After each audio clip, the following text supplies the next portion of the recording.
Universal Declaration of Human Rights, 1948, Article 18. International Pact on Civil and Political Rights, Article 18. American Declaration of the Rights and Duties of Man, 1948, Article 3.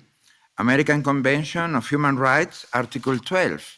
Inter-American Convention Against All Forms of Discrimination and Intolerance of 2013.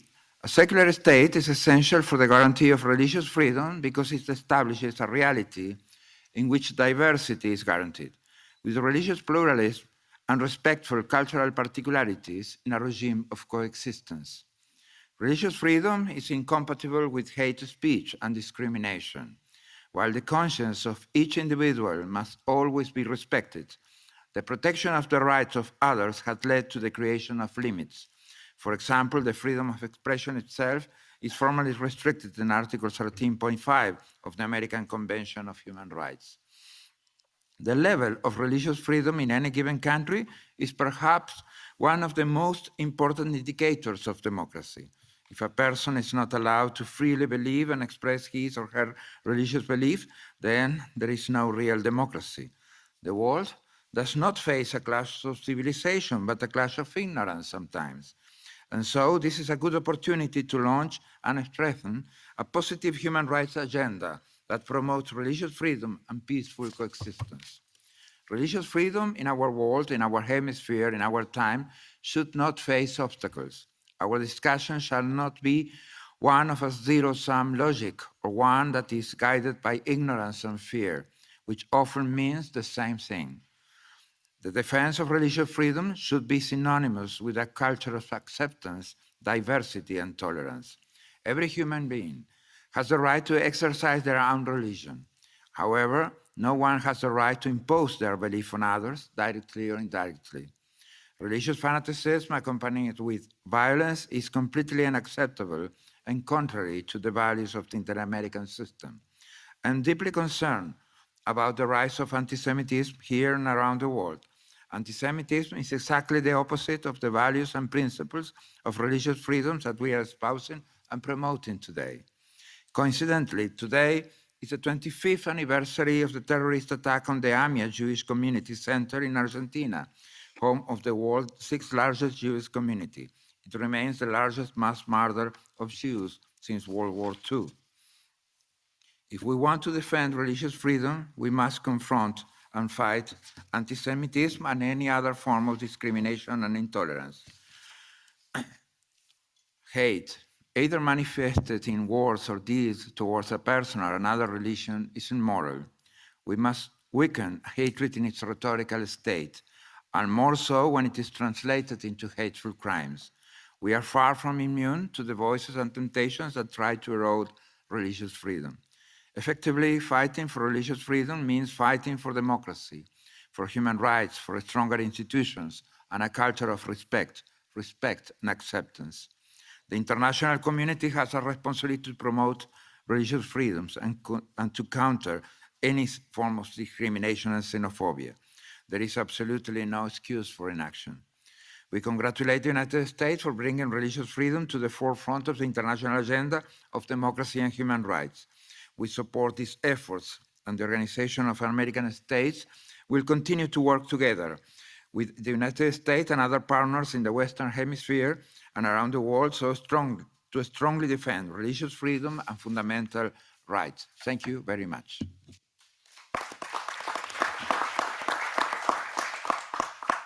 Thank you, sir. I now give the floor to Egypt. Excellencies, ladies and gentlemen, Egypt under President Abdel Fattah al-Sisi has taken important multi-dimensional efforts for the promotion and protection of religious freedoms. From a traumatized society under the rule of the Muslim Brotherhood, Egypt has emerged as an example of tolerance and religious harmony. The President's decisive political will and determination to confront the seeds of extremism, to renew religious discourse, and to lead the society by example have led to the resurgence of the historical heritage of Egypt as a tolerant society, open to the followers of all religions and their harmonious interaction. The 2014 Constitution, overwhelmingly adopted by public referendum, describes Egypt as the cradle of religions, on whose land Moses grew up, the light of God appeared, and the message descended on Mount Sinai, the Virgin Mary and Jesus were welcomed, and so was the message of Prophet Muhammad. The Constitution affirms that freedom of belief is absolute and guarantees Christians and Jews autonomy in matters of civil status and religious affairs and in the selection of their religious leaders. President el-Sisi repeatedly stressed Egypt's commitment to religious freedom. In his remarks before the Second World Youth Conference last November, he affirmed that citizens have the right to worship what they want or even not to worship at all, adding that the state will not interfere in this matter.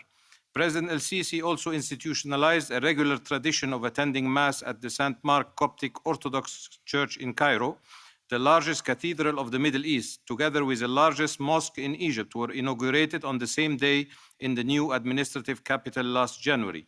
The government is also restoring its Jewish heritage, including the registration of 500 artifacts collected from several synagogues across Egypt. At present, there are 39 Coptic Christian members of parliament, the largest ever number since its establishment in 1866. The government restored more than 80 churches and affiliated buildings that were attacked and destroyed by Muslim Brotherhood members during the summer of 2013. Whereas some countries in the region collapsed or are suffering from painful instability, Egypt is racing against time to create a modern state in which everybody enjoys equal rights irrespective of religious affiliation. Ladies and gentlemen, we need to celebrate diversity and respect religious freedom for all. Key to such undertaking is non-selectivity in addressing the seeds, root causes, and manifestations of all types of extremism, as in purpose and effect they affect entire populations and groups and condemn them to inferior political and socio-economic status. We should stand united against those who harbor, finance, or assist extremists of all kinds, or propagate their ideologies, or facilitate their movement and the spread of their dangerous ideologies from one country or region to another. We should also address Islamophobia, which remains one of the potent forms of religious discrimination in today's world. In closing, let me reiterate our steadfast commitment to join with all of you to achieve religious freedom for all. I thank you.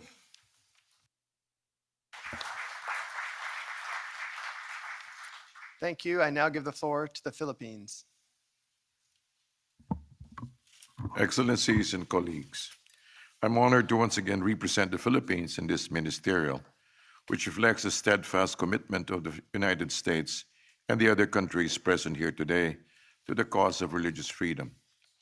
In the last ministerial, I spoke about my government's long-term vision for the Filipino people, strongly rooted, comfortable, and secure life for all. The Philippines is a secular state friendly to all religions. Our Constitution prescribes guarantees on the freedom of religion and the non-adoption of a state religion. The Pew Research Center's 10th annual report on global restrictions on religion, released this month, ranks the Philippines in the overall low category when it comes to the imposition of policies that curtail religious freedom, sets limit on religious activities, or fosters government harassment of religious groups. However, the Philippines ranks in the overall high category because of violence by quasi-religious organized groups. The recent crisis in Marawi comes to mind, but it must be pointed out that inter-religious violence was not the main cause of the conflict. Evidence shows that membership in extremist groups was prompted by existing clan feuds, further exacerbated by the response of criminal networks against the government's drive to end illegal drugs and criminality. These groups instrumentalized existing identity-based conflicts to forge alliances and used religion as an appropriate camouflage for the underlying political and societal and criminal tensions. The Philippine government is resolute in its objective of ending tribal conflict in the Philippines. Last January 2019, a plebiscite was held to establish a Bangsamoro Autonomous Region in Muslim Mindanao, and more than 88% voted in their favor. It is a just recognition by the Philippine government of the legitimacy of the cause of the Bangsamoro people and the aspirations of Muslim Filipinos and all indigenous cultural communities in the Bangsamoro Autonomous Region, thereby helping them better secure their identity and prosperity while allowing for meaningful self-governance within the framework of our Constitution. The autonomous region speaks of the government's political will to correct a historical social injustice, but also the Filipino people's desire for peace based on respect for the other's belief and especially recognition of the innate dignity of fellow human beings, no matter what they believe. The Philippines looks forward to learning more best practices from this forum as we together seek new and adaptable responses to global tensions and crises that are ascribed to religion. Thank you.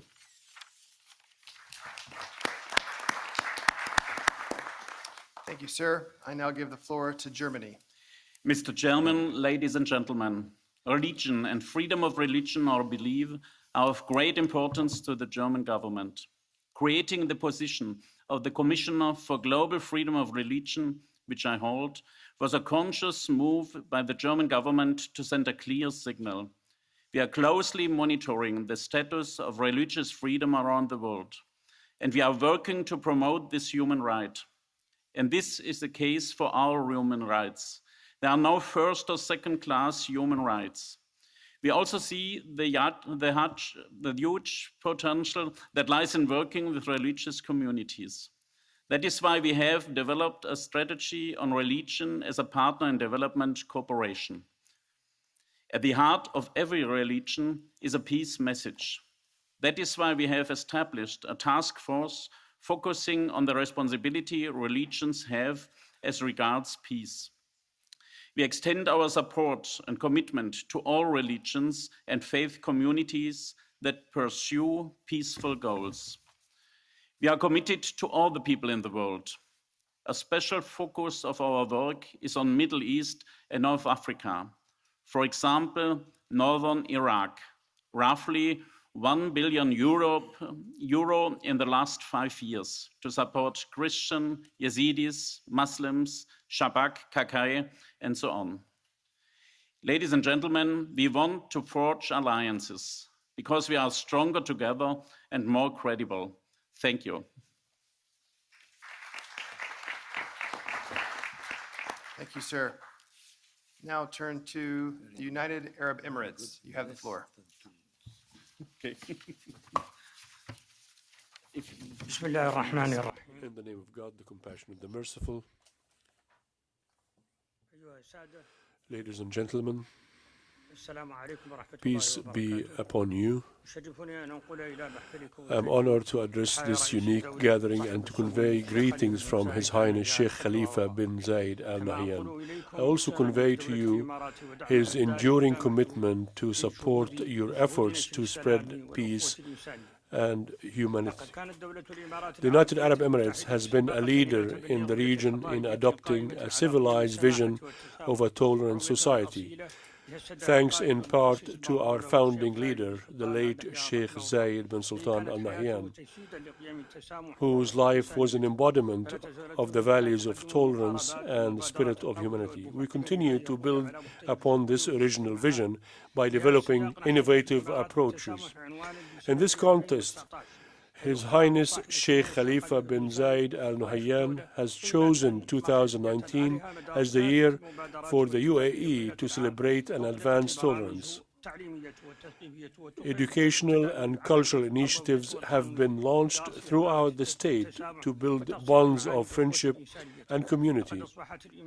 The United Arab Emirates has become a hub for peacemakers around the world and for those who are committed to our shared responsibility to seed peace instead of war, love instead of hate, and harmony instead of discord. For this reason, Pope Francis and Grand Imam of Azhar, Sheikh Ahmed Al-Tayyib, were hosted by the United Arab Emirates to jointly sign the document on human fraternity for peaceful coexistence. They made a monumental step toward peace between religions to announce to all that the UAE provides a safe space based upon an enlightened and balanced civilizational vision that opens new vistas for dialogue and cooperation. وعلى صعيد العمل الإسلامي أطلق صاحب السمو الشيخ محمد بن زايد A powerful way to affirm these values is to engage in interfaith collaboration. Hence, His Highness Sheikh Mohammed bin Zayed has declared that his priority is to help heal and strengthen the Abrahamic family.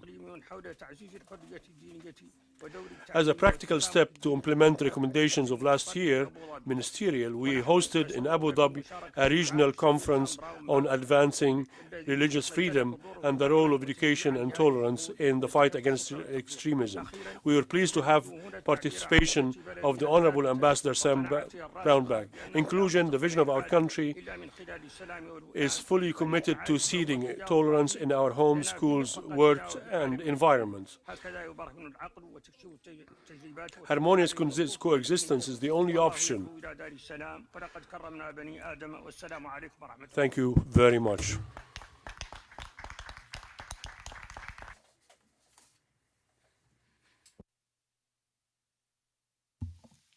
Thank you, sir. Now I'd like to call on Norway to take the floor. Thank you, Chair, and thank you for bringing together representatives of so many and so diverse groups and countries to discuss the promotion of freedom of religion or belief. Many of us, both this year and last year at the Ministerial, spoke about the fact that the overwhelming majority of the world's population live in countries with restrictions on the freedom of religion or belief. This year, I would also like to share with you some reflections on combining this concern with the political marching orders adopted by the UN in 2017, the Sustainable Development Goals. With the ambitious Agenda 2030, world leaders have pointed out the direction for all of us. Agenda 2030 is a sustainable development agenda, but it is also, at its heart, a human rights agenda.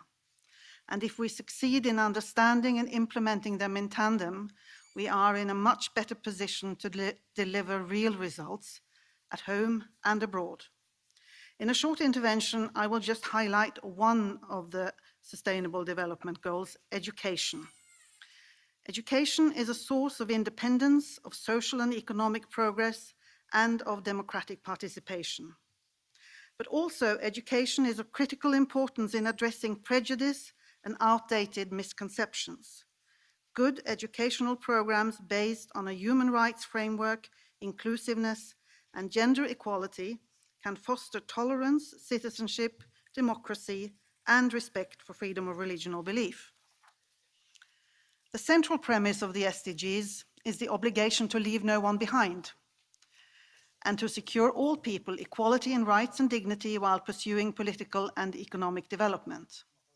All human rights are equally important, interdependent, and universal, but the right to freedom of religion or belief is often seen as challenging and as an obstacle to the achievement of other human rights, be they the rights of LGBTI persons or women's rights, including the right to sexual and reproductive rights. This conflict need not exist. There are many important ways in which efforts to advance religious freedom may promote tolerance and non-discrimination for all groups and minority communities in any society. We must reject any notion of a hierarchy of rights. Freedom of religion must be integrated with and reinforce the full range of human rights protection that honor the dignity of all persons. Thank you.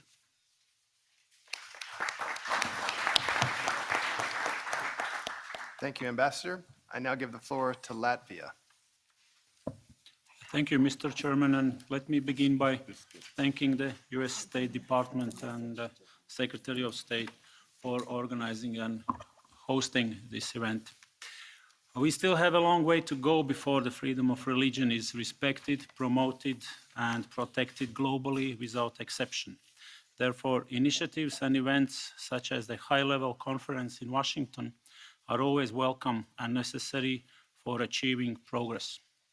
Latvia will remain active in fostering cooperation with the United States administration and all its partners in order to promote freedom of religion and belief together with the European Union and other international organizations. Latvia promotes freedom of religion and belief in the framework of the European Union through various multilateral initiatives, including the EU lead resolution on freedom of religion and belief and the United Nations General Assembly and Human Rights Council. Our aim is to ensure that freedom of religion and belief is promoted and protected. In Latvia, people can practice any religion or hold any belief without discrimination or oppression. Article 99 of the Constitution of Latvia guarantees freedom of thought, conscience, and religion. Various Christian denominations live next to each other and seek unity and cooperation. Ecumenism is strong in Latvia and is fostered by various events and initiatives throughout the year. Most believers follow the Evangelic Lutheran, Roman Catholic, and Russian Orthodox denominations. One example of best practices is the church and state cooperation. The Council of Sacred Affairs, as a permanent consultative institution by the Ministry of Justice, was created to promote and improve cooperation between the state and religious organizations. It is chaired by the Prime Minister of Latvia. I would like to conclude by expressing strong commitment to work further on this very important issue. I thank you, Mr. Chairman.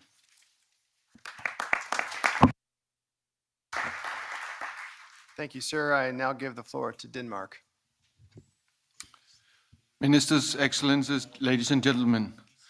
First of all, let me commend our American host for organizing this ministerial and for leveraging this important agenda and the freedom of religion or belief. Freedom of religion or belief is and should not be a privilege of the few. It is a fundamental human right for every single individual on earth and on par with and interlinked with other human rights. Article 18 of the Universal Declaration of Human Rights and Article 18 of the International Covenant on Civil and Political Rights is our common ground for actions in times where freedom of religion or belief is under pressure globally and needs our attention. During the last 2 days, many NGOs have at this conference clearly demonstrated that an increasing number of people are subject to harassment, persecution, put in jail, or even killed for exercising their legitimate right to practice, question, or change religion, and to choosing not to believe altogether. That trends need to be reversed. Extremism, intolerance, and killing in the name of religion has become widespread. As we sadly saw in Pittsburgh synagogue shooting in October and last year, massacre in Christchurch and Sri Lanka this spring, it concerns all religions as well as non-believers. This needs to stop, obviously. Denmark launched an initiative on freedom of religion or belief in 2018, recognizing that it is not only when we pull together, that it's only when we pull together that we can make a real change. We gave priority to the mobilization around this important agenda. Thus, we welcome the opportunities to pursue this goal here in Washington at this annual Ministerial on International Freedom of Religion or Belief. An African proverb goes, if you educate a man, you educate an individual. But if you educate a woman, you educate a family. Queen Rania of Jordan once added, educate a girl and you change the future. Too often, patriarchal and conservative religious narratives deprive women of opportunities, limit their choices, and even put them at severe health risk. This is grossly unjust for women concerned, but it's also a loss for our entire societies. Linking freedom of religion or belief and gender equality is a key priority for Denmark. In March this year, together with Norway and United Nations and several NGOs, we launched an expert process which aims at identifying positive synergies between freedom of religion or belief and gender equality by focusing on a handful of sustainable development goals.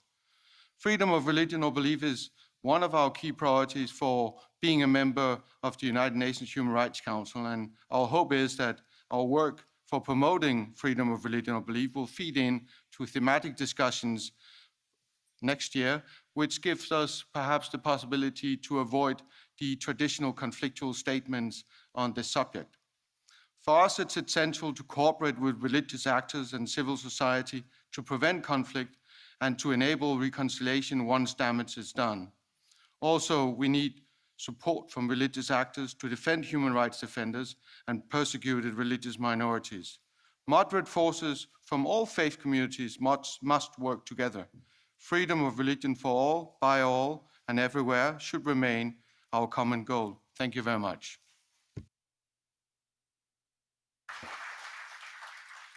Thank you, Ambassador. I now give the floor to Lithuania. Thank you, Chair. Lithuanian delegation welcomes the U.S. initiative to organize this ministerial and appreciates the possibility to express our view. Freedom of religion or belief, or right not to believe, for anyone who professes either is one of the fundamental elements in their conception of life and should be fully respected and guaranteed. It is also fundamental to the attainment of the goals of peace, democracy, stability, and social justice. Lithuania follows the EU human rights guidelines on freedom of religion or belief and attaches great importance to the promotion and protection of freedom of religion or belief as a fundamental human right to be exercised by every individual everywhere based on the principles of equality, non-discrimination, and universality. We condemn acts of intolerance, violence, and discrimination, especially gender-based discrimination, committed worldwide on the basis of religion or belief, or under the pretext of security concerns. In this respect, religious leaders have a crucial role to play in speaking out firmly and promptly against intolerance, discriminatory stereotyping, and instances of hate speech. Despite the fact that all the confessions and groups of believers coexist peacefully in Lithuania for centuries, the state does its best to increase the overall religious literacy of policymaking and the ability to navigate the religio-political landscape. Lithuania continues to be a strong advocate of freedom of religion or belief in all multilateral and international forums based on international human rights standards. We call upon all the states to protect, respect, and promote the right of everyone to freedom of religion or belief and speak out against intolerance, violence, and discrimination. Thank you.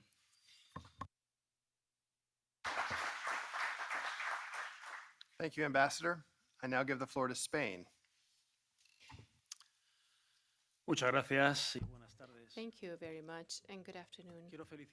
I would like to congratulate Secretary of State Mike Pompeo on his remarks this morning and on the success of this ministerial conference. I would also like to congratulate his collaborators at the State Department, and especially Ambassador Brownback, who has tirelessly worked in order to bring us all together in this important event. Spain is a country that advocates for freedom of religion and belief as an unalienable right of every human being. We are an old country where different peoples with different religious backgrounds and cultures have settled. It's a point of encounter of all civilizations where the peaceful coexistence of all religions and cultures was not always easy. But when it was, it led to great strides in the areas of humanities, science, arts, and science.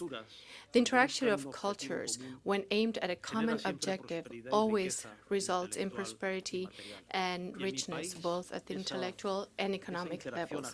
And in my country, that interaction has given way to tolerance and the flexibility that's typical of its people, especially compared to other cultures and religions.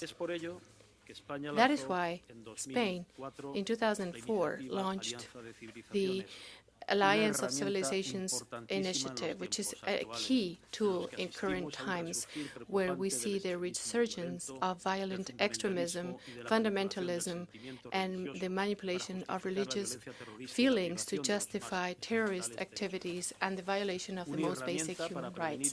It is a tool to prevent and mitigate conflicts, promote interfaith and intercultural dialogue, not only through dialogue, but especially through political actions and the implementation of projects and initiatives that have a global multiplying effect in fostering respect and tolerance. So I invite you to know about this initiative. Hi, Mr. Momoratinos, who will take the floor briefly. I would like to conclude, Mr. Chairman, by once again congratulating you on the outcomes of this conference. Thank you. We've had an adjustment in the speakers list, So now I'll be giving the floor to the UN Alliance of Civilizations. Excellencies, ladies and gentlemen, allow me first to thank Secretary of State Mike Pompeo, Ambassador Brownback, and Mr. Nock Taves for providing me the opportunity to address this important gathering for the first time as High Representative of the United Nations Alliance of Civilization.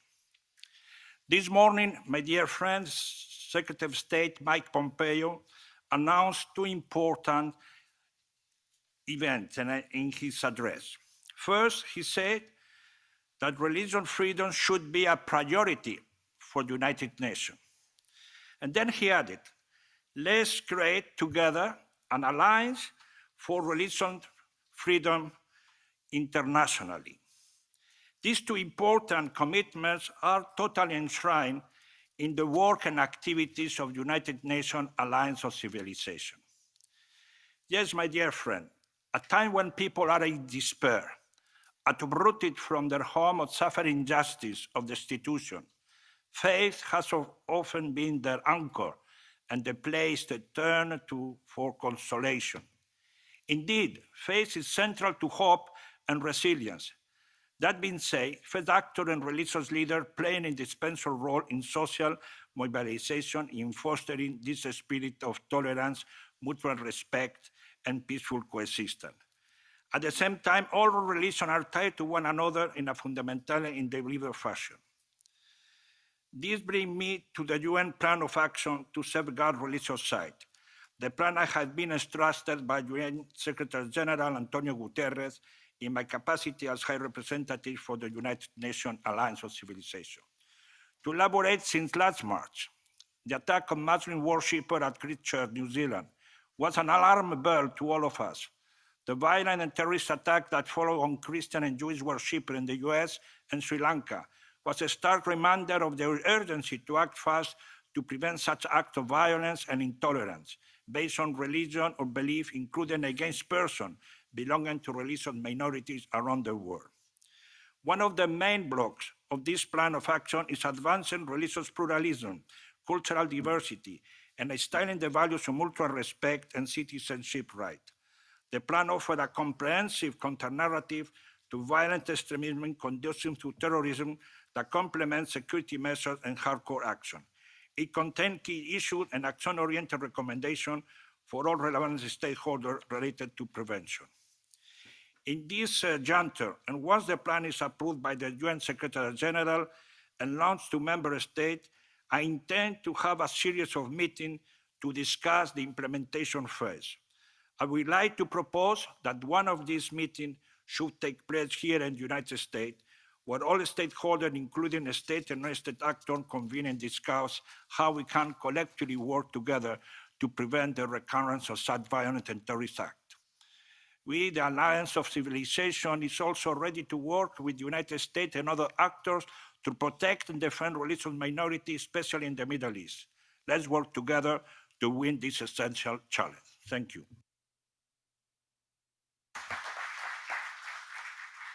Thank you, sir. I now give the floor to Azerbaijan.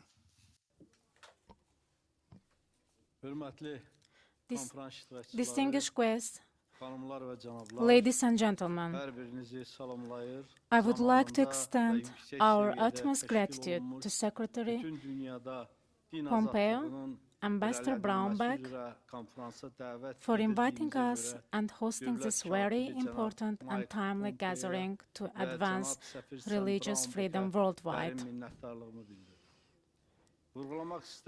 Let me emphasize that Azerbaijan is a secular state where Christianity, Judaism, and Islam, along with many others, have been peacefully coexisting and thriving together throughout centuries, if not millennia. Indeed, we are proud of Azerbaijan's traditions of friendly coexistence, cherishing differences and promoting various cultures as a source of strength.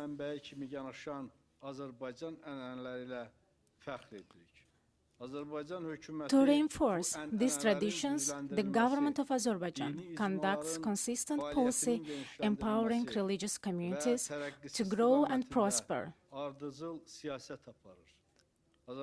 Government of Azerbaijan, led by President Ilham Aliyev, allocates financial assistance on a regular basis to religious communities, helps to build and maintain their places of worship. It is a commitment of Azerbaijan to religious freedom that enables many new religious communities to find a fertile ground for development in Azerbaijan. In the last 10 years, the number of registered religious communities of Azerbaijan has tripled, reaching now 942, while the number of Christian communities increased fivefold.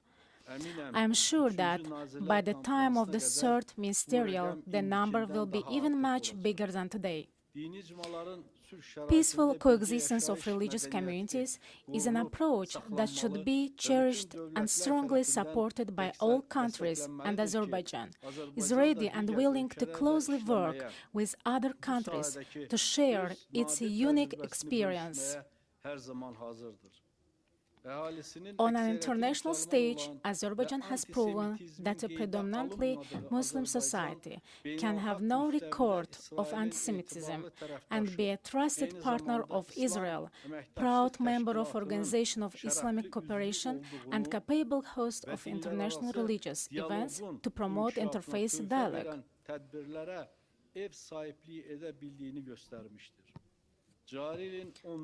On 14-15 November of this year, my country will be hosting second Baku summit of the world religious leaders that will bring together hundreds of leaders from almost every corner of the world to discuss common challenges, enhance mutual understandings, and contribute to countering religious radicalism and violent extremism.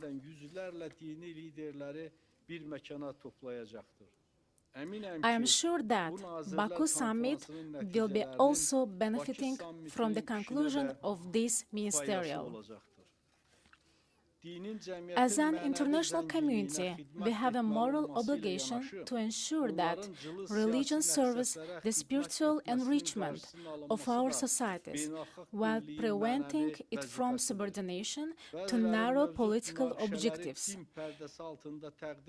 It's alarming to see that some try to frame existing conflicts in religious terms, which are not only detrimental to the conflicts in question, but also misleadingly give a sense of interreligious conflicts. Indeed, we all need to condemn such attempts while ensuring religions are contributing to peace and reconciliation.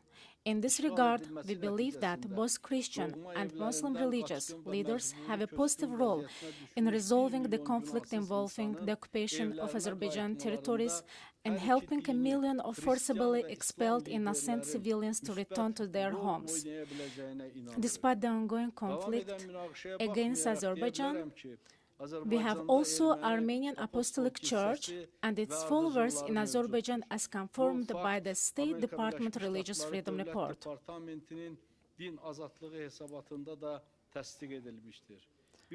Once again, I sincerely thank the organizers of this conference for this opportunity and looking forward to working together. Thank you for attention. Thank you, sir. I now give the floor to Taiwan. It is a great honor to be here for the second time on behalf of Taiwan. I'm also pleased to be joined by Reverend Pushing Tali, Taiwan's first ambassador at large for religious freedom. My Lady President Tsai Ing-wen made this special appointment to affirm Taiwan's strong commitment to promote religious freedom both at home and around the world. Taiwan was one of the first countries to actively answer the call of the first ministerial last year by hosting an international forum in Taipei this past March, a civil society dialogue on securing religious freedom in Indo-Pacific region. And more than 200 religious, NGOs, and opinion leaders, as well as officials from over a couple dozen countries, attended the forum, marking it as the first of its kind in our area. Ambassador Sam Brownback also specifically came and gave the most inspiring and powerful keynote speech, calling for all nations to respect this universal and inalienable right. And also in this forum, Taiwan was proud to pledge $1 million to the State Department's International Religious Freedom Fund, supporting global efforts to eliminate religious persecution and stepping up our vital assistance to those who do not enjoy the freedom to practice their faith. President Tsai Ing-wen firmly believed that the religious freedom we thoroughly enjoyed in Taiwan is an integral part of our democratic way of life and one of the most important assets we can share with the international community. And that's why when Secretary of State Mike Pompeo not long ago highlighted Taiwan as a reliable partner, a democratic success story, and a force for good in the world, we could not agree with him more. So on today's momentous occasion, Taiwan renews its unwavering commitment to uphold fundamental human rights, human dignity, cultural diversity, and ultimate religious freedom. And we call all nations to join us. Thank you.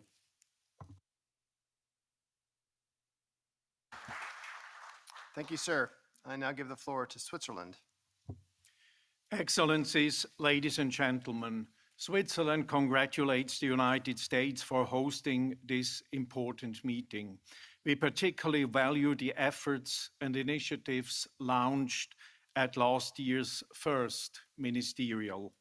Freedom of thought, conscience, religion, or belief, the freedom to practice one's faith, as well as the freedom of changing the religion or holding different religious or non-religious beliefs, is an important part of Switzerland's policies.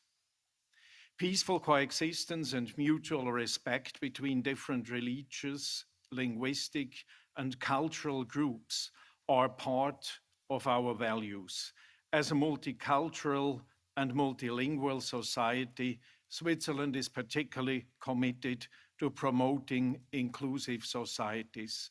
This contributes to my country's stability and well-being. Religious freedom continues to be infringed across the world, and religious beliefs are used to justify certain practices that violate human rights, especially against women and vulnerable groups. My country is a host to many international organizations. It understands that joint efforts are needed to protect and promote religious freedom and prevent any form of religious intolerance, discrimination, and violence. Respect for freedom of thought, conscience, religion, and belief for all is a key element in the prevention and in the resolution of conflicts. Therefore, Swiss mediation efforts always foster the inclusion of these rights, promoting these principles among local communities, religious leaders, armed actors, or civil society organizations. Switzerland is confident that this ministerial meeting will strengthen the international community's efforts to advance religious freedom and assure that all can enjoy their inalienable rights as humans.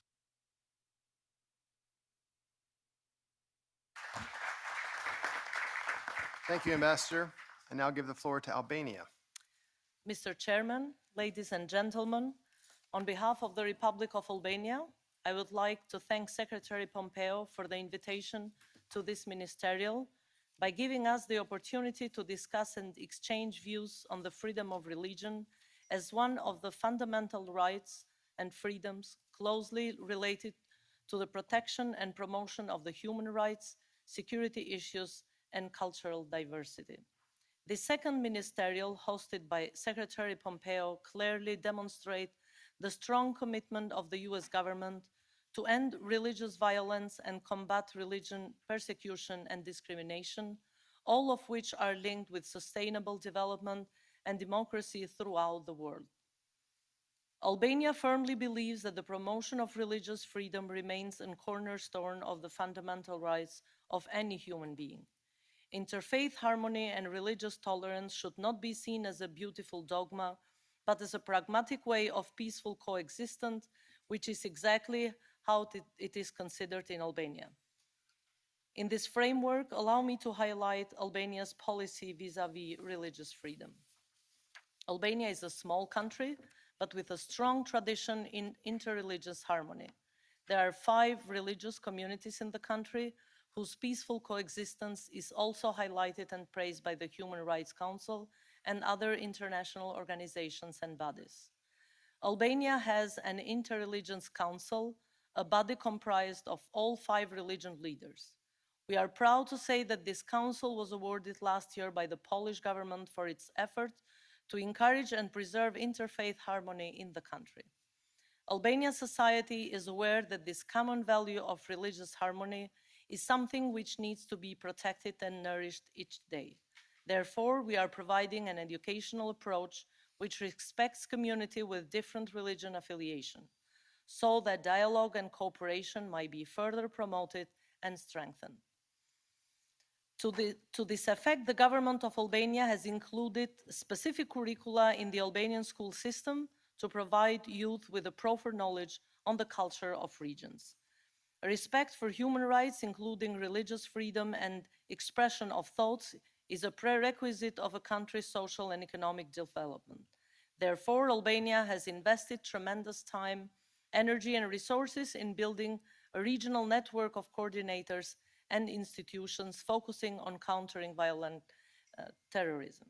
Albania is and will always be a solid international partner for protecting and promoting freedom of religion and freedom of belief as the backbone of the human rights freedom. Thank you. Thank you, Ambassador. I now give the floor to Portugal. Thank you, Mr. Chairman. Like others, I would like to start by thanking the United States and the State Department in particular for hosting this timely event and to congratulate you on the evident success of this second round of our meeting. Portugal tem uma longa tradição de diálogo. Portugal has a long-standing tradition of intercultural and interconfessional dialogue and therefore attributes the greatest importance to religious liberty rights, including the right to not practice any religion. Our Constitution, its 41st article, enshrines the liberty of conscience, religion, and faith, which defends the principle that liberty of conscience, of religion, and worship cannot be violated, and nobody can be persecuted. And the Commission of Religious Freedom is composed by 11 members of different religious denominations in Portugal and representatives appointed by the Ministry of Justice based on a joint proposal by this Commission and the High Commissariat for Migration. The Assembly approved unanimously on June 21st a draft resolution trying to establish the 22nd of June as a national celebration holiday for religious freedom and interreligious dialogue. It should be used as a means for social cohesion, participation, and integration of migrants and minorities. The High Commissariat for Minorities has been playing an essential role in that sense, especially through a work group for interreligious dialogue constituted by 14 religious communities. Portugal is incredibly concerned with the number of violations and abuse against human rights, including religious freedom in many communities. We condemn such acts and these are attributed many times to minorities. We respect the main instruments on which religious freedom rests, such as the Universal Declaration of Human Rights and the International Compact on Civil and Political Rights. And finally, we underscore the importance of the role played in this sense by international organizations as well as regional organizations that are already in existence. Thank you. Thank you, Ambassador. I now give the floor to Austria. Mr. Chairman, Excellencies, ladies and gentlemen, thank you, Mr. Chairman, to you and to Ambassador Brownback and to Secretary Pompeo for convening this conference, this important conference again here in DC.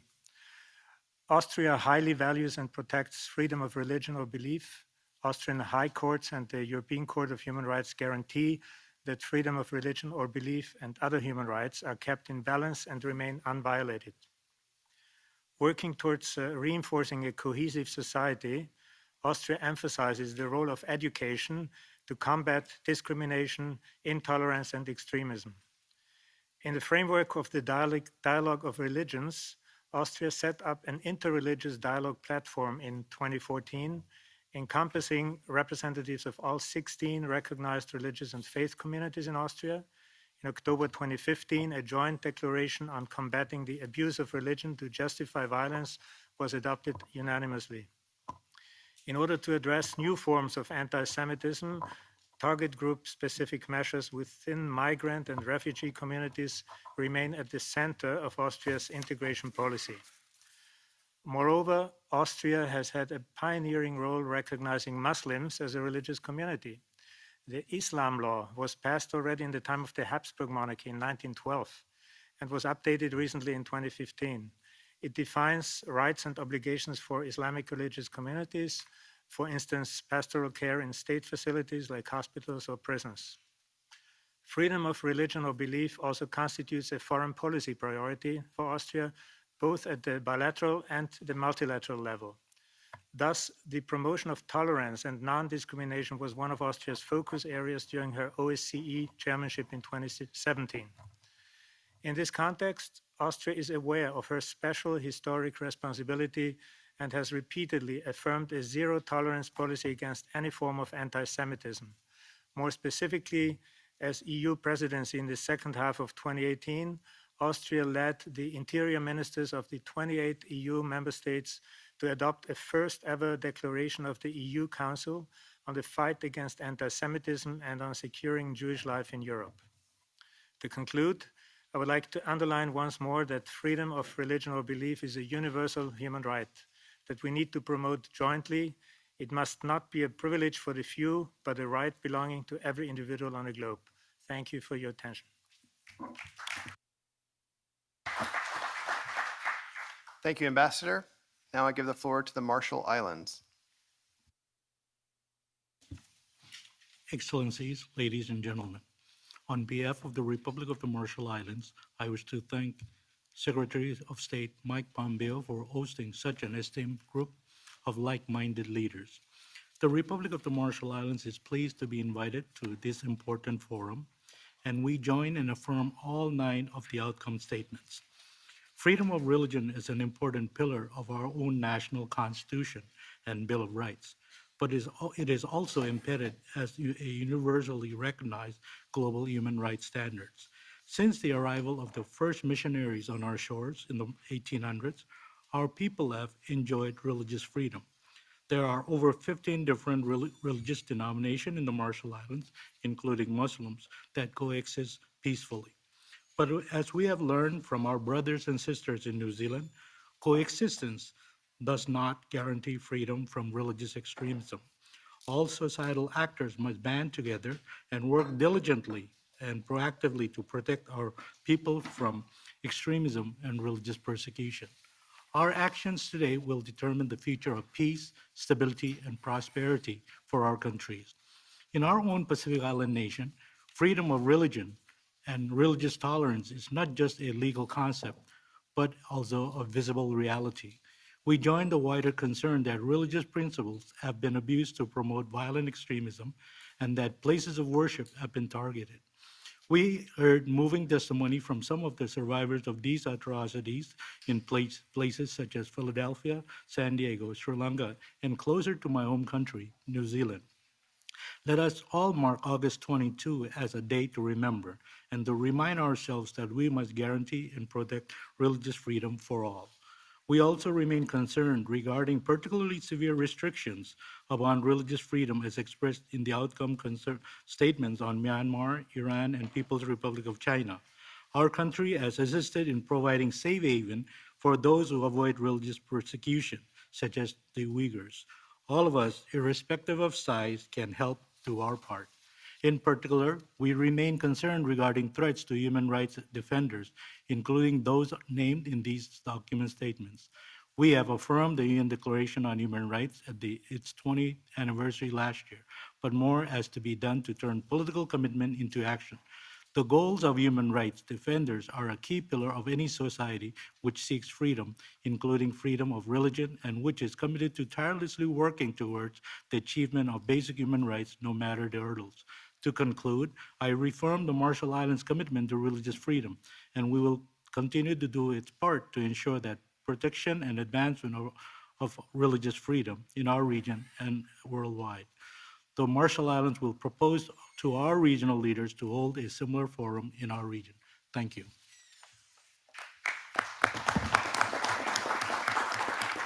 Thank you, Ambassador. I now give the floor to Burkina Faso. Thank you, Mr. Chairman, Excellencies, ladies and gentlemen. My country, Burkina Faso, is very honored to be invited to this important meeting on freedom of religion. I would like to express our thankfulness to the American authorities and Secretary of State Pompeo in particular for this very commendable initiative. Religious freedom is a fundamental right guaranteed by the Constitution of Burkina Faso.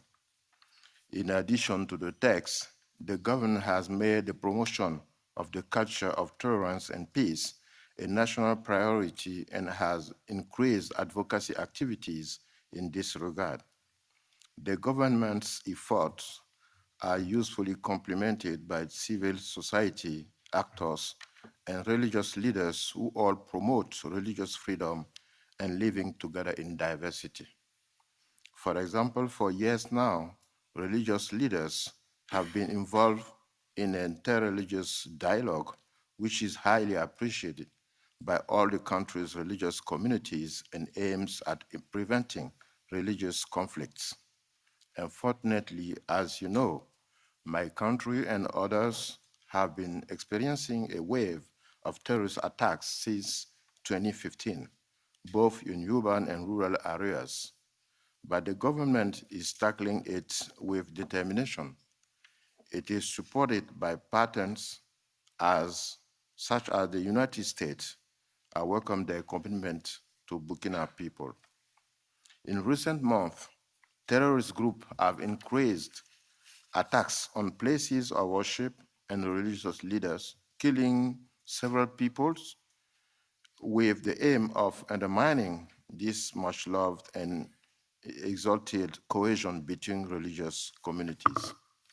Fortunately, these communities have understood the situation and, following the government's lead, regularly call on their members not to give into this new terrorist strategy of dividing population on the basis of religion.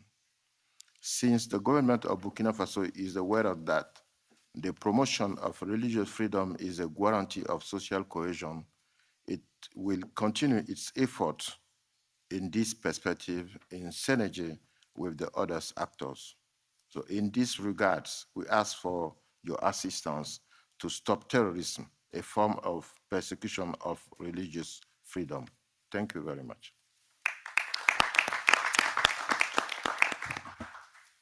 Thank you, Ambassador. I now give the floor to Ghana. Thank you, Mr. Chairman.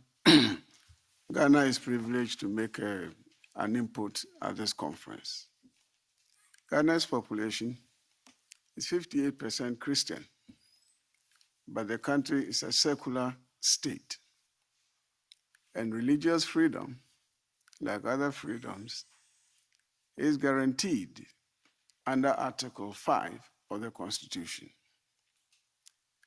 And with that, we have managed to keep ourselves, as it were, devoid of any kind of religious conflict, because we do respect the fact that religious freedom is a fundamental right. And we protect this, besides what is in the Constitution, by also having a Minister of State in the government whose responsibility is to ensure that the guarantees under the Constitution are respected. That said, we stand in solidarity with all those people who have suffered under one kind of religious suppression or the other. Mr. Chairman, if religious freedom is an idea that we all subscribe to, as most delegates have said, then we also have to subscribe to the idea that religion is essentially a contract between an individual and that individual's God. That being so, then protecting individual religious freedom ought not to be a problem. But it is a problem, and that is why we are here today. And we would want to submit that to be able to sort out that problem, we have to agree that by the time we rise out of this particular conference, we would undertake, one, to refrain from using religion as a potent index of identification and discrimination. We ought to refrain from using religion as a weapon of political positioning and suppression. We need to undertake to refrain from using religion as a vehicle for economic dominance, because we do believe that it is a combination of these that have made it very difficult for all of us to agree to respect individual religious freedoms. And therefore, if we make these our charge, and we make it a charge that we are prepared to keep, I'm quite sure when we come back next time, we shall be celebrating advances that we have made insofar as religious tolerance is concerned. We thank you for your attention. Thank you, Ambassador. I now give the floor to Uganda. We thank the Department of State for organizing and inviting us to participate in this second ministerial to advance religious freedom. Uganda is a secular, multi-religious nation with a constitution that prohibits religious discrimination. Article 29 of the Constitution of Uganda provides for protection of freedom of conscience, expression, movement, religion, assembly, and association. It stipulates that there shall be freedom to practice any religion and manifest such practice, which shall include the right to belong, the right to participate in practices of any religion, body, or organization in a manner that is consistent with the Constitution. The Constitution further prohibits the creation of political parties based on religion. As such, there is clear separation of religion from state. Uganda respects religious freedom, and this is evidenced by the existence of International Religious Council of Uganda, among other among other organizations and alliances whose objective is to promote dialogue and harmonious coexistence among all faith groups and encourage nonviolent resolution of conflicts. It is also the responsibility of the government to protect all its population and to ensure that their security, including from extremist tendencies and any form of religious manipulation and intolerance.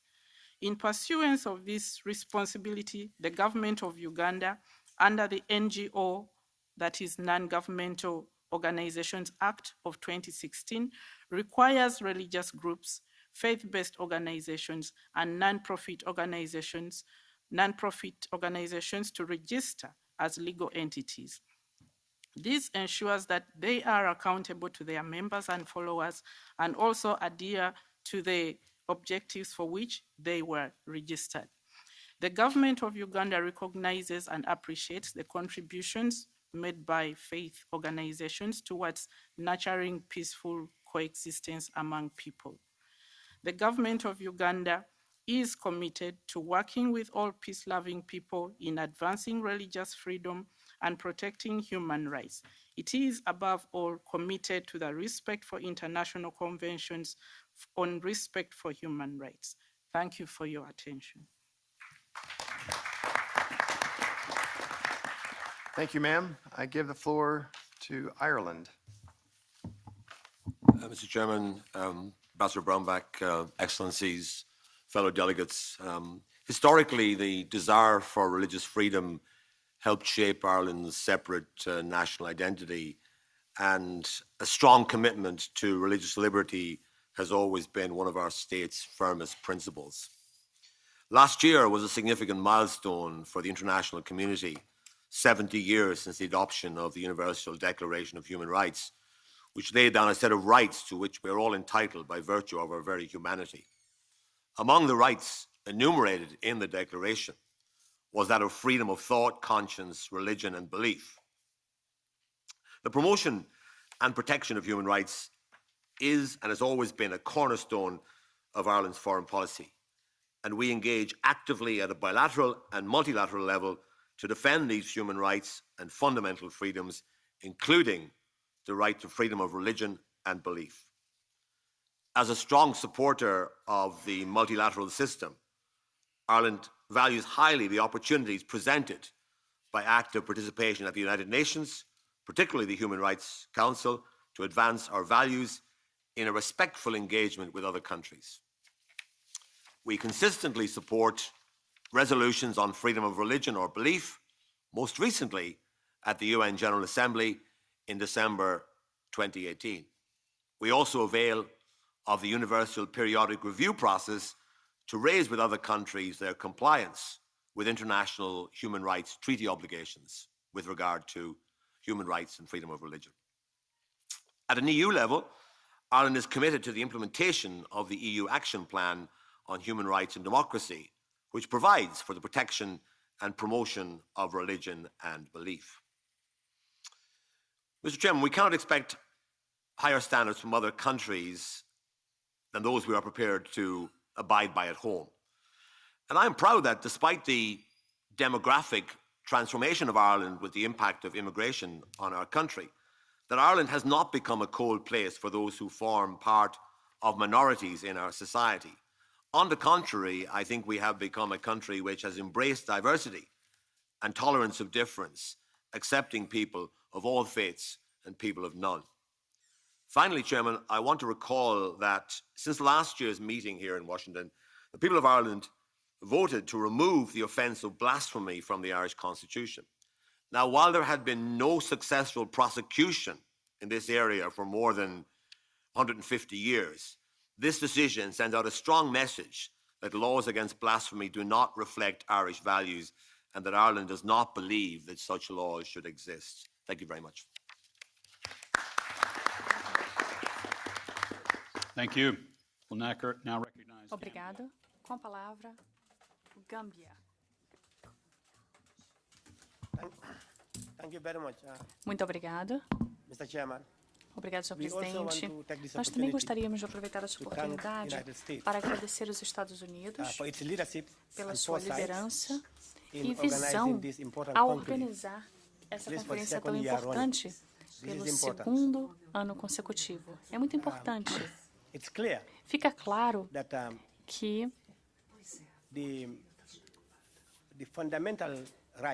que os direitos fundamentais e liberdades fundamentais, inclusive a liberdade religiosa, estão consagrados nas nossas religiões. Inclusive, nos principais instrumentos. And yet, millions of people are still being persecuted in plain sight, even as we speak in this room. One of the graphic examples is the Rohingya people, who are being severely persecuted simply because of their belief, among many other groups. So we believe in the 21st century, this should not have a place in the world. My country is a secular state. Since independence, the Gambia has been a bastion for religious tolerance, religious freedom, and the peaceful coexistence. And I'm not surprised that I want to announce here that the Organization of Islamic Conference has requested the Gambia to take the lead in putting together the case, the legal case for the Rohingya people. And we are taking this responsibility to take this matter to the International Court of Justice so that the people of the Rohingya people will have justice and accountability. And we shall be calling on all our bilateral partners to work with us together so we can resolve this issue. And we believe the same urgency and focus should be given to other hotspots around the world so that this religious violence will be resolved once and for all. Thank you very much. Thank you. Côte d'Ivoire. Thank you, President, Chairman. I would like to first and foremost extend the sincere thanks of the Ivorian government to the Department of State for associating us to this very important meeting, this ministerial to advance religious freedom. So I stand here on behalf of His Excellency Mamadou Aidara, Ambassador of Côte d'Ivoire to the US, who was here this morning, but who is currently on an urgent mission out of this city. So I rise to deliver his message. I'm delighted to represent my country, Côte d'Ivoire, to this important and crucial gathering. My country is a very diversified one. We have 63 ethnic groups and more than 20 different religious practices. Freedom of thought and expression, including freedom of conscience, religious and philosophical opinions, are guaranteed to all Ivorians by the Constitution. We have been living together since 1960, the day of our year of our independence. We've been living together in an harmonious coexistence. And not a single conflict, interreligious conflict has been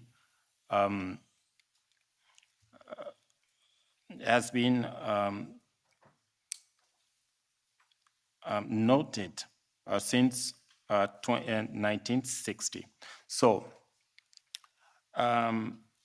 we can say that in our DNA, there is this ability to live together with different religions.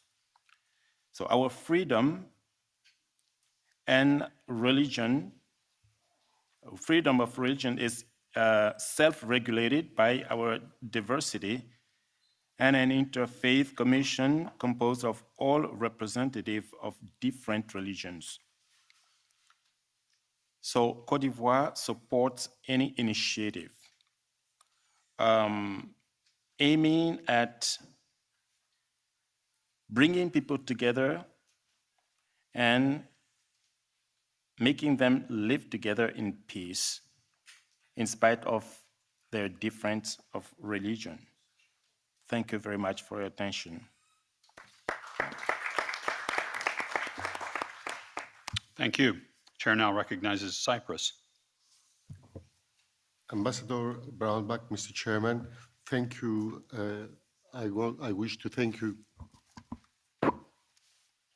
as well for hosting this very important conference.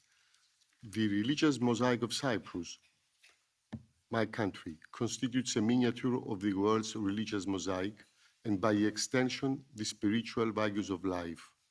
We are convinced that every human being should be free to believe in the religion of his or her choice and to worship freely in accordance with any doctrine without limitations or not to believe in a religion at all. The continuous occupation of the northern part of Cyprus has created serious obstacles in exercising this fundamental human right in my country and has had severe consequences on Cyprus's cultural and religious heritage as a whole. Religious monuments in the occupied part of Cyprus have been the target of an unprecedented systematic destruction. More than 550 religious monuments have been desecrated or destroyed, and over 20,000 religious artifacts looted. The need to protect our cultural and religious heritage forms part of our identity as Cypriots and is a precious legacy we owe to future generations. In this respect, the efforts of the religious track on the Cyprus peace process, to which religious leaders from all the communities of Cyprus participate, are commendable. We therefore welcome the recognition of its executive director, Mrs. Salpieski-Gian, as one of the laureates of the International Religious Freedom Awards at this very conference. Due to his own experiences, Cyprus is keen to support efforts championing the right of freedom of religion and is very active in international organizations and fora promoting initiatives for the protection of cultural and religious heritage, such as the Council of Europe's Convention on Offences Relating to Cultural Property, also known as the Nicosia Convention, adopted in 2017, which I urge you to sign and ratify. Our immediate neighborhood, the Eastern Mediterranean, is the cradle of all major monotheistic religions. The present challenges the East Med faces can only be addressed by fostering cooperation between the countries of the region. Religion itself can contribute to peacemaking, peace building, and conflict resolution. Coexistence, reconciliation, tolerance, and acceptance of plurality should be our main tools in combating all forms of fanaticism and misallodoxy. Thank you.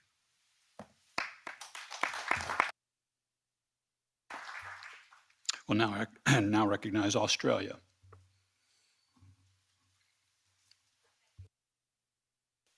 Thank you, Senator Brownback. Excellencies, ladies and gentlemen, Australia thanks the United States for hosting this second Ministerial to Advance Religious Freedom. As a very proud multicultural nation, freedom of religion or belief is an inherent part of Australia's national identity.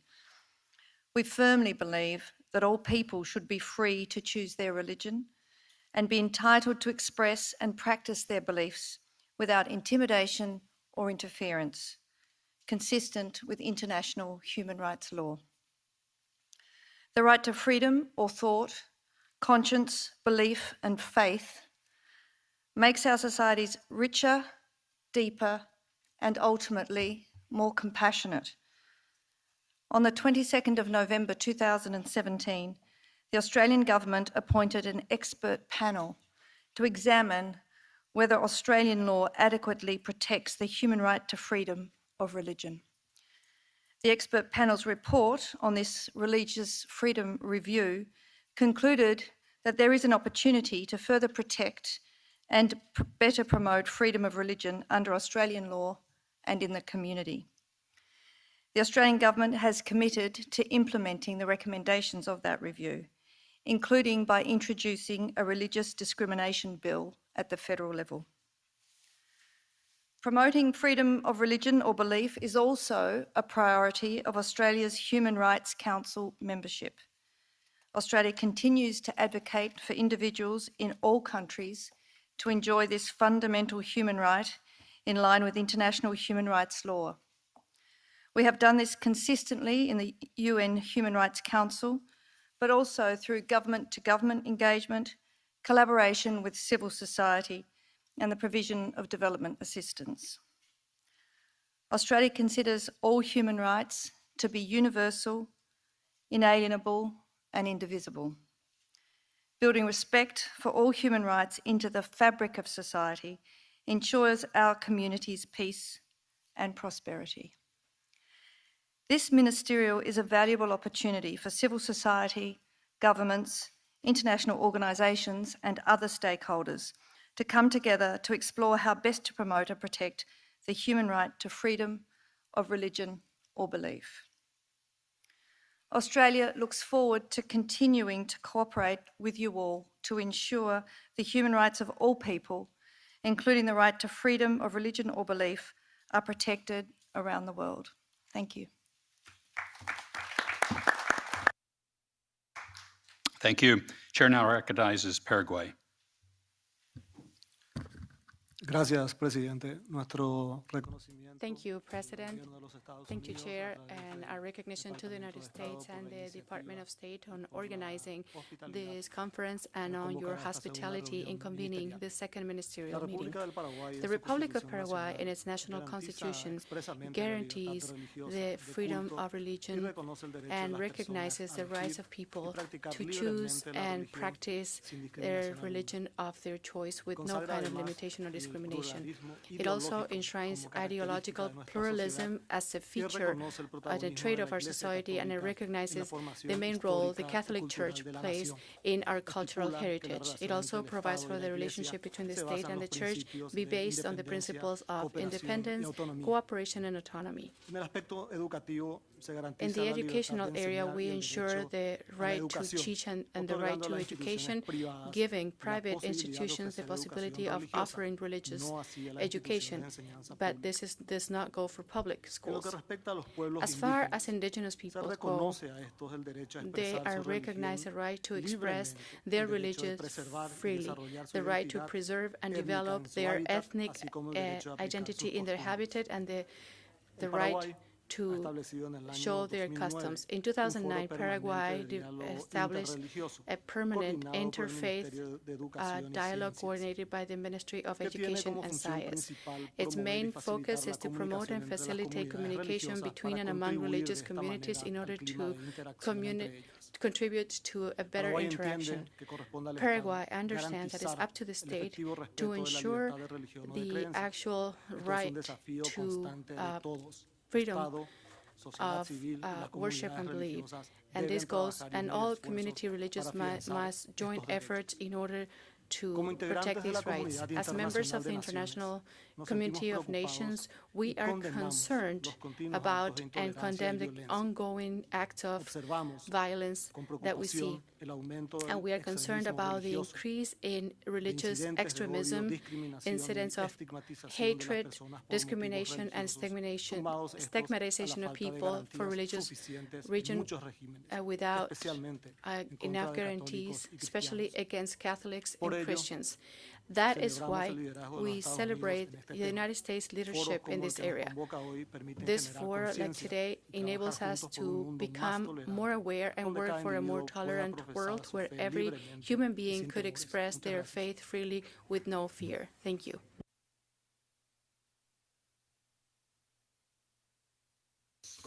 Thank you. Chair now recognizes Ethiopia. Thank you, Chairman. Excellencies, ladies and gentlemen, I would like to thank Secretary of State Mike Pompeo for inviting us to attend this high-level religious freedom conference.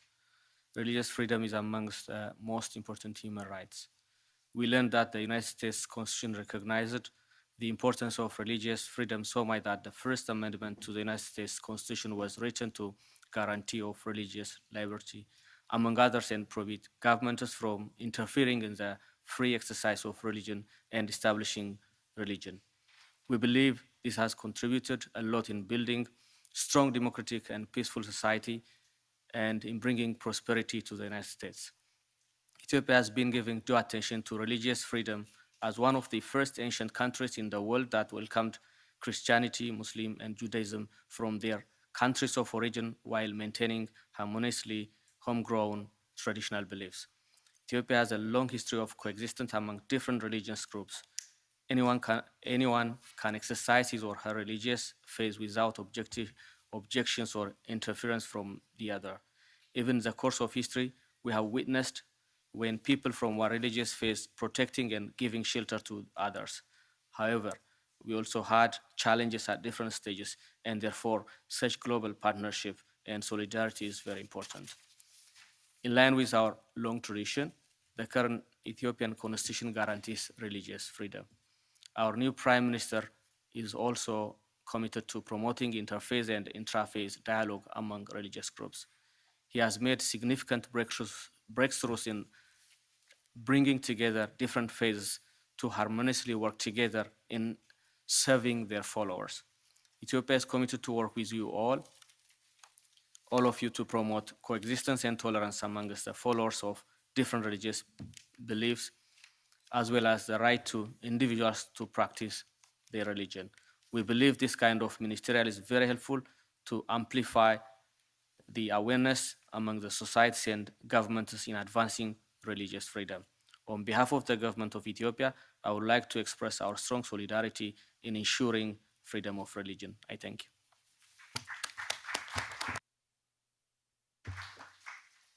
Sri Lanka is now recognized. The abhorrent incidents that took place in recent times, including in my own country, Sri Lanka, in April this year, demonstrate the importance of having a forum of this nature to discuss the ways to mitigate and prevent such acts of violence by promoting harmony and compassion among communities of different religious faiths in the globe. In this backdrop, I'd like to commend the leadership of Honorable Pompeo, the State Department, and Ambassador Brownback to organize this momentous event with the participation of governments, religious leaders, and civil society. I convey the appreciation of my government to the international community for engaging Sri Lanka and rendering its cooperation during a challenging and delicate situation following a series of horrendous attacks targeting innocent civilians at prayers on Easter Sunday and foreign tourists. Such attacks, with massive social and economic consequences, are a grim reminder that we are confronted with a common adversary in terrorism, radicalization, and violent extremism. Our people have lived side by side amicably, irrespective of racial and religious differences, for centuries, and they continue to do so. My government remains committed to work with all segments of society in fostering national unity and harmony while respecting cultural inheritance in order to avert polarization of communities. The widely acknowledged constructive and reconciliatory approaches and calls made by the religious, civil, and political leaders of the country helped contain the unfortunate situation. The Muslim community in particular took proactive measures to assist the security agencies in the investigations. The government of Sri Lanka has already initiated the setting up of an interreligious council aimed at raising awareness and solidarity, building peace and promoting reconciliation among all communities to further complement efforts already undertaken. Accordingly, any incidents of hate, incitement to violence are being tackled through prompt and effective law enforcement, as well as strengthened and informed dialogue towards building mutual understanding and accommodating diversity. Sri Lanka is committed to protecting the freedom of religion or belief in its progressive approach to institutionalizing human rights of all. We believe every person should have the right to practice a religious faith based on his or her conscience, and governments should explore all possible avenues to safeguard that right. This is an important conference to share and learn from different experiences and best practices and use them as appropriate to further promote harmony among the multi-ethnic and multi-religious communities in Sri Lanka. We deeply appreciate all those delegates who referred to Sri Lanka with expressions of sympathy, understanding, solidarity, and support. Please help us by visiting the beautiful, historical, and diverse and now safe Sri Lanka, as that will help us to improve the livelihoods of our people and business confidence in the island. This is how we can together defeat extremism, terrorism, and further bring our communities closer by solidifying the multi-religious freedoms in Sri Lanka.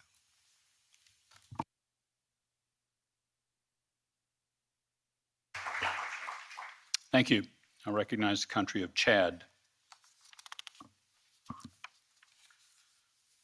Monsieur l'ambassadeur, Mr. Ambassador, Excellency, ladies and gentlemen, first of all, on behalf of my country, I want to congratulate the United States for having organized this year again this major conference to take stock of the progress made in religion in the world and to see how we can improve the situation. So I would like to say a few words about the experience of my country, Chad, when it comes to social cohesion and the protection of the liberty of religion, religious liberty. Chad is a multi-ethnical, multi-religious country, and our constitution guarantees the freedom of religion. Everybody can make his own choice, and or people can believe in other things. Religious organization can carry out freely their activities in Chad, and the Constitution guarantees to these religions access to public services and all. The notion of blasphemy and apostasia have been taken out of our law, and in addition, you cannot have political parties based on religion, and because they could carry out activities which could affect our national cohesion. The policies could be based on ideas and democracy.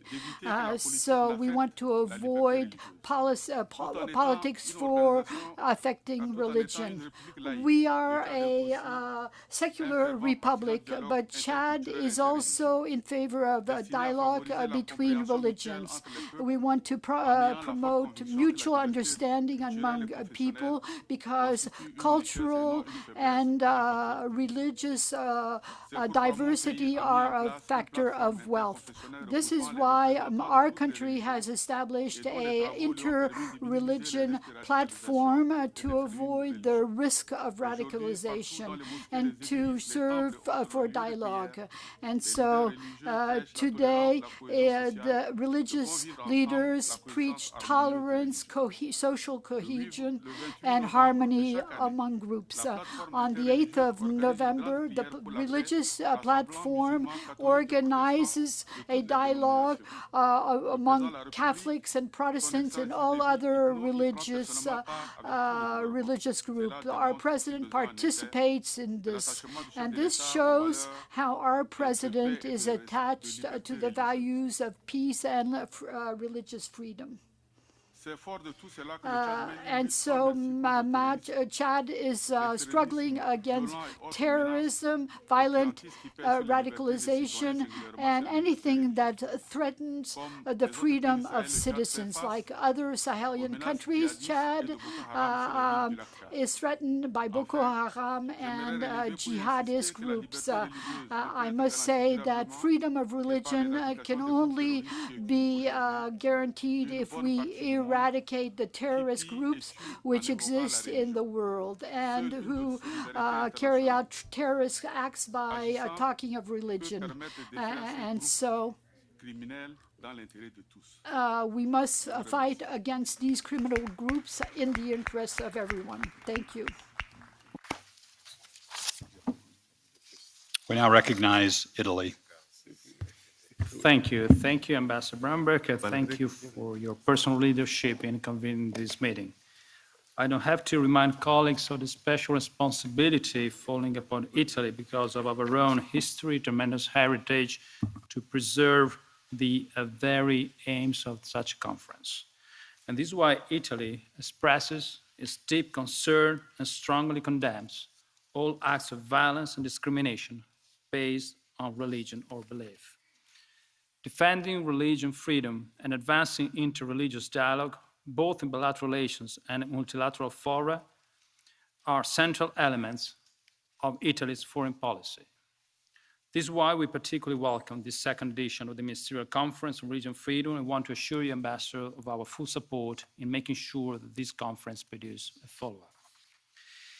Italy firmly concurs with the United States that promotion of freedom of religion or belief actively contributes to building inclusive, peaceful, and thus thriving society.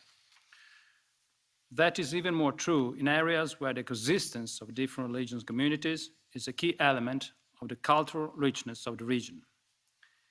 Italy is at the forefront of the international effort of defending cultural and religious heritage. To ensure the protection of this heritage truly represents a crucial step in order to effectively promote the freedom of religion or belief.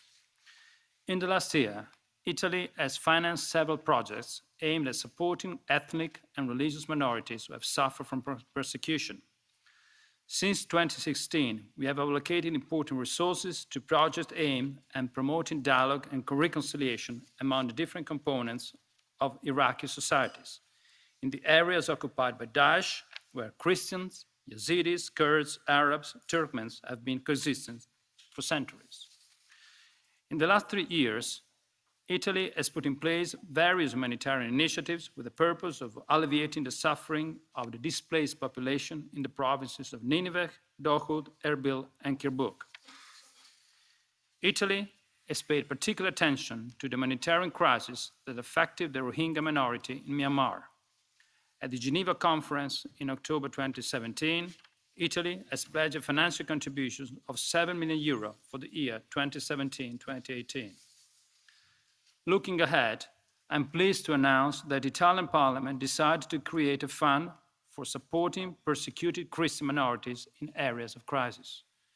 The fund amounts to a total of €4 million for the first 2 years, 1920, but it is set to at least double for the years to come. In order to implement such an important program, civil society organizations will play an essential role. In advancing peaceful coexistence and interreligious dialogue among the different religious communities, these programs, together with all the other efforts put in place by the international community, will contribute to the inclusiveness or well-being of our societies and plant the seeds of development and growth. Thank you very much. Thank you very much. The country of Slovenia is recognized. Thank you, Mr. Chairman. Excellencies, ladies and gentlemen, Slovenia would like to thank Secretary of State Pompeo and the United States government for organizing the Ministerial to Advance Religious Freedom. It is a great honor and pleasure to be present here today at this important event and to reaffirm Slovenia's commitment to the protection and promotion of freedom of religion and belief, which is an universal fundamental right of each and every human being. Where freedom of religion or belief is not respected, discrimination will flourish in all its forms, affecting the entire range of human rights. Slovenia attaches great importance to combating discriminatory laws and practices, as well as any incitement to religious hatred or intolerance. Only by accepting and respecting each other's differences can we all prosper together. Slovenian government will continue to strongly support human rights, education, and training as an essential tool of enabling the realization of all human rights. Public office holders especially should be educated about human rights and why they are so important to the society. Human rights education and training present an effective way to foster tolerance and promote freedom of religion.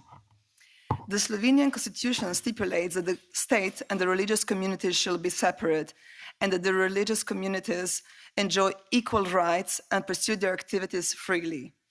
Religious and other beliefs may be freely professed in private and public life, and no one shall be obliged to declare his or her religious or other beliefs. The Protection Against Discrimination Act determines the protection of all persons against discrimination in various fields of social life, including legal relationships in political, economic, social, cultural, civil, or other fields. The Act explicitly lists religion of belief among personal circumstances based on which one may not be discriminated against. We are currently reviewing our legislation on hate speech, especially with a view to strengthening protection in the media. Slovenia shares the view of Secretary of State Pompeo, who underlined this morning the role of civil society. Slovenia is committed to active and open cooperation with civil society. The government has established a Council for Dialogue on Freedom of Religion, in which representatives of the government and religious communities, institutions for the protection of human rights, and independent expert bodies discuss issues of religious freedom. Another forum for discussion of issues of common interest are meetings organized by the Office for Religious Communities at the Ministry of Culture, for the representatives of registered religious communities and state representatives. Allow me to conclude by stressing also the importance of intercultural and interreligious dialogue for the promotion of tolerance, respect, and mutual understanding. Diversity enriches us. Let us therefore make it an asset. Thank you. Thank you. Chair now recognizes Singapore.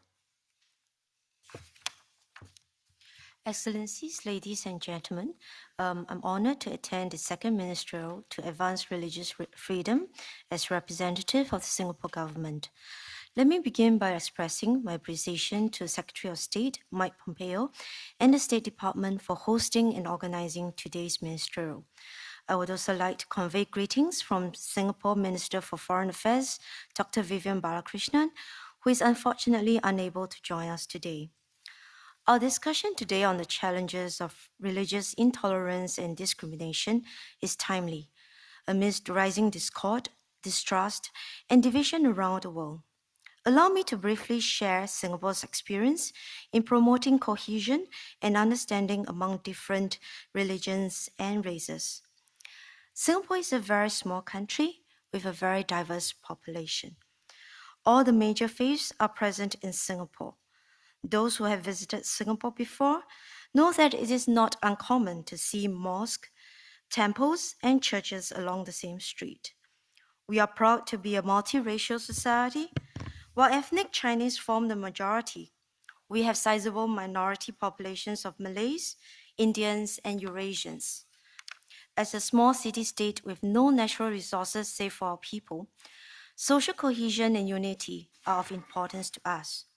Singapore's founding principle, for which our founding leaders fought, has been to treat all Singaporeans equally, regardless of race, language, or religion. We have strived to promote cohesion and understanding among the different races and religions, including through the work of inter-ethnic and inter-religious organizations, using English as our working language so that no minority group is disadvantaged and everyone can socialize with ease, ensuring that our public housing estates have a good racial mix to facilitate social interaction and prevent ethnic ghettos from forming, and through our education system and national service, which provide common experiences for Singaporeans. We see religion as a positive factor to strengthen society and have worked hard to build interreligious understanding and tolerance. As a strictly secular state, we take an even-handed approach to all religions. The different faiths make a cardinal virtue of tolerance and mutual accommodation, and no one group is allowed to impose its practices on others. We also have strict laws against the denigration of other faiths, and the mixing of religion and politics is prohibited. For us, religious harmony will always be a work in progress, but we see our diversity as a strength. Our efforts to integrate the different communities have made us a more resilient and understanding society. Singapore's situation is a miniature of a larger challenge faced by the world in getting people of different religions, values, and backgrounds to live together harmoniously. Last month, Singapore hosted the International Conference on Cohesive Societies under the theme, Many Communities, One Shared Future, to facilitate dialogue on social harmony. We continue to look for opportunities to learn from others and share our experience as we find our path forward in building cohesive societies and moving towards a brighter shared future for all. Thank you.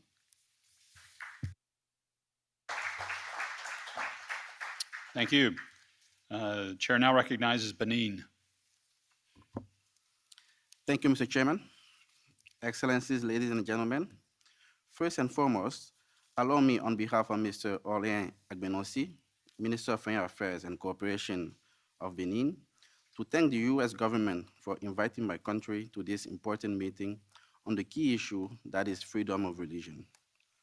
Within the legal framework enforced in Benin for several decades, religious fundamentalism has never been part of our traditions, whether in the legislation or the religious practices of the population.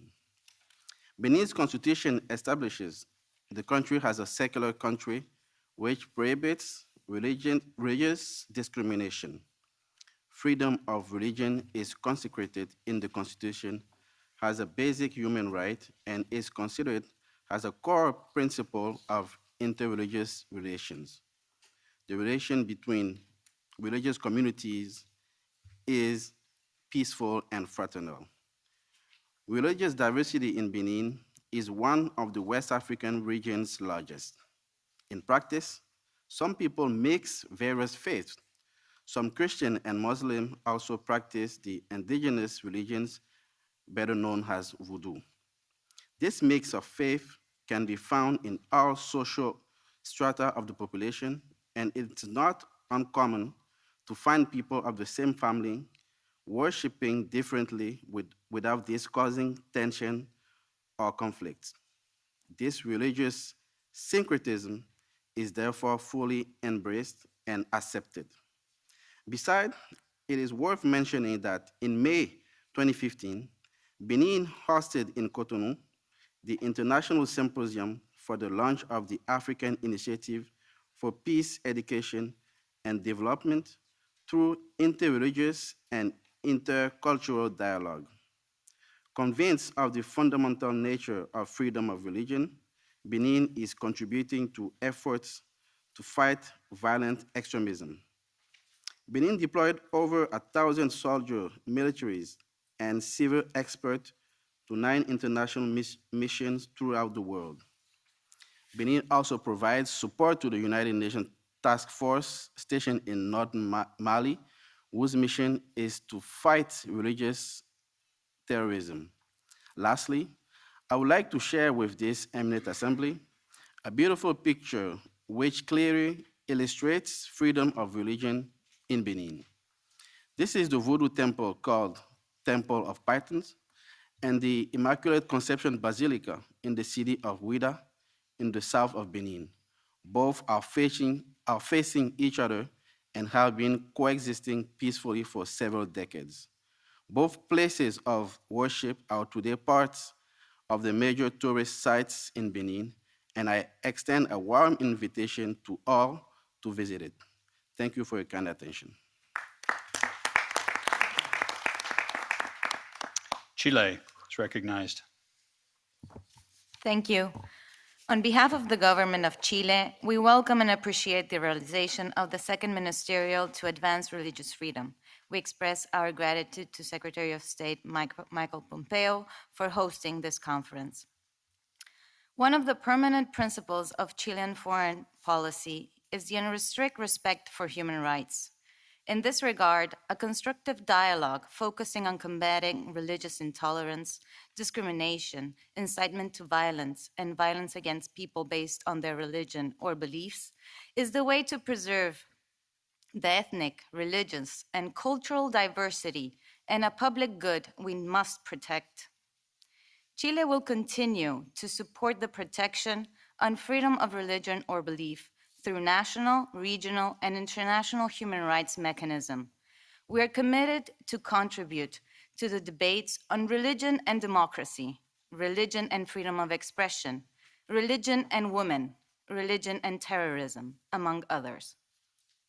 Likewise, we will continue to encourage at the multilateral level the efforts to promote dialogue and cooperative alliances to build understanding, respect for legitimate differences, without relativizing internationally recognized fundamental rights. This is why we support the Istanbul process as a consensual multilateral initiative. We appreciate the Netherlands' leadership on hosting the next meeting in November. We will continue to encourage these matters at the Human Rights Council. We actively promote a synergy between Agenda 2030 for Sustainable Development and human rights.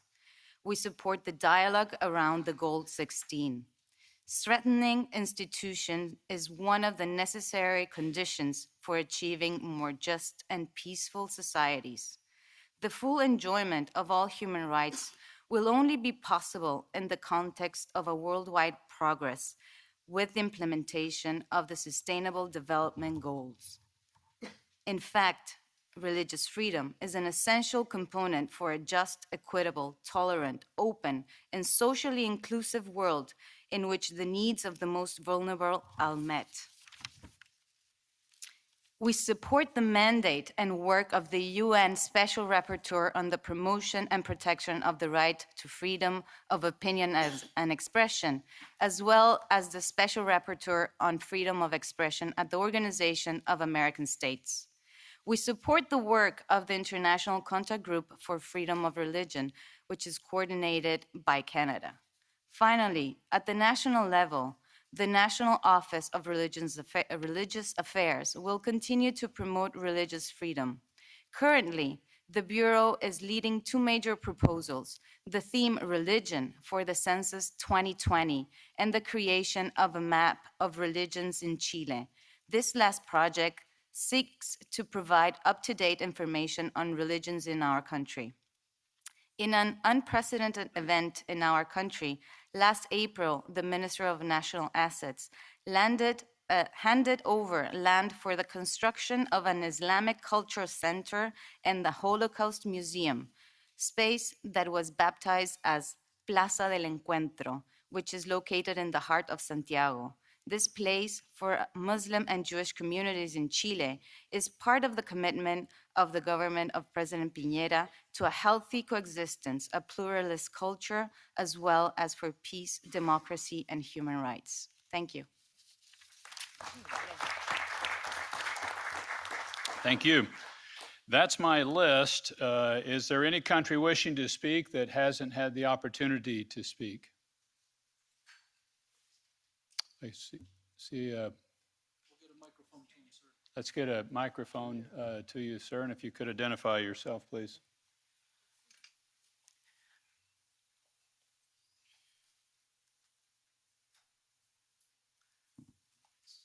Sorry, my name is David Kasheru. I'm the Charge de Affairs of Kenyan Embassy. Thank you very much. We commend Secretary Pompeo for organizing this meeting. And we also don't take for granted, Ambassador Bag, you and your technical team for putting this together and all the logistics that came up to the fruition of this second Ministerial Religious Freedom Conference. As we said, we are honored to participate in this initiative. It's a noble initiative by U.S. Department of State. Kenya remains steadfast in advocating for religious rights and freedom through the 2010 Constitution, which entitles every person the right of freedom of conscience, religious through belief and opinion. The country has experienced attack by Al-Shabaab in the northern part of the country, targeting non-Muslim community because of their faith, especially along the borders. Hence, the need for this partnership in this space is timely. Kenya continues to uphold and protect and advance religious freedom, tolerance, and inclusion for all. We reaffirm commitment of Kenya in defending religious freedom by holding interfaith forums to promote respect of religion. Kenya maintains a harmonious religion tolerance and all points where reputation and multidimensional images have become the voices of reason during the times of healing. And finally, our faith-based organizations in Kenya have been part and parcel of our healthcare and involving cohesion within the country and value development in our social fabric. Thank you very much for listening. Thank you. Any other countries that haven't been had the chance to speak?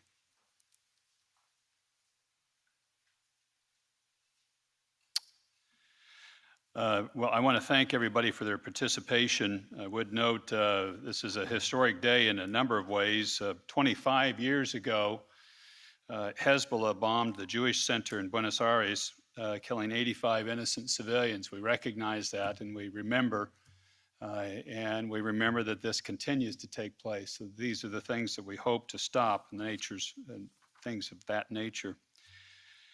We believe this is a global crisis and requires a global response. We have historic levels of persecution and response.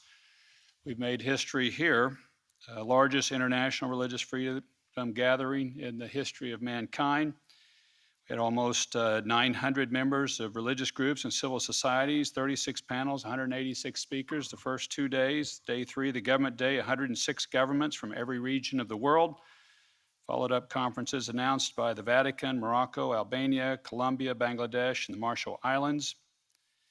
At UN Security Council announcements of a meeting on August 22nd, called by Poland to remember victims of persecution. New funds were announced for those who have been persecuted. Taiwan announced putting in $1 million to the International Religious Freedom Fund. There are 9 statements which you can still join, but we will be collecting right at the end of this presentation and of the conference. Since last year, we've seen 3 new religious freedom ambassadors appointed from Mongolia, Taiwan, and announced today from the Netherlands. We will be approaching a number of you about helping us to structure and build out this first ever international body of the International Religious Freedom Alliance that the Secretary announced this morning. We believe there needs to be something that's on a permanent basis to track and push on this issue of religious freedom that is so pronounced and going on aggressively. We need to head this off, and we need to be serious about it.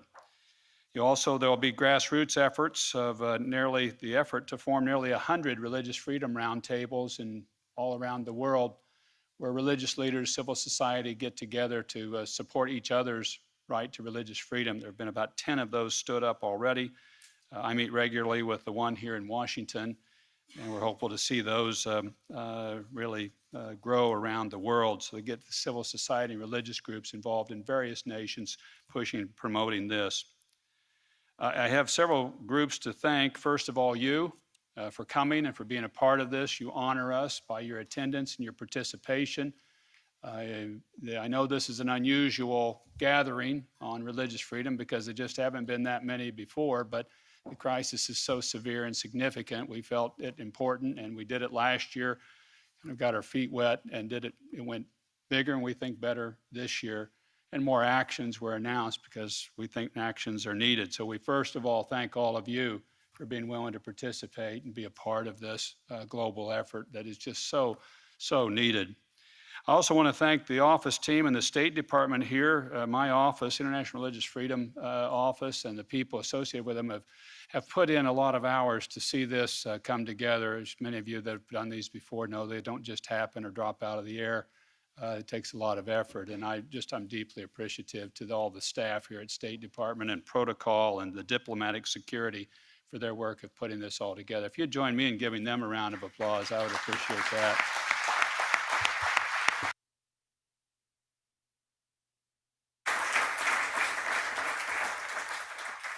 And I can announce one final thing that I can tell you that group I just announced, the IRF Team Protocol and Diplomatic Security, is excited about the final, I'm going to call it a party. It's a reception tonight that starts at 6:30, program at 7, at the most difficult to get into museum in Washington, D.C. It's the new African American Museum of History and Culture. I say it's difficult. Tickets are free, but you got to get in a wait list of about 3 months to get into it. It's just really jam-packed. It tells a difficult story, I think pretty well, about, unfortunately, the slavery in the United States and then the rise really of the African American people in this country. It's a beautiful, beautiful place. It'll be open, the reception at 6:30, the program at 7, and the museum will stay open till 11. tonight, and then allow you to wander through and see shackles for children when they were taken slaves, slave ships, bad things that happened. And then it'll also show the rise of the African American people, and pictures at the end of President Obama, Supreme Court Justice Clarence Thomas, of African Americans that have made it to the top here in our country. But I think it's important stories to tell, and to tell, we try to tell accurately. So I hope you come to it. I think you'll find it very interesting. I think you'll find the reception enjoyable. There won't be speeches at it, but hopefully there'll be a lot of relationship building. I'm a strong believer in relationships. I don't like the word networking. I like the word relationships, because I think the world moves on those. And we hope to form relationships with you to really address seriously, effectively, hopefully, this very difficult problem. Again, thank you for coming. We are dismissed. God bless you all.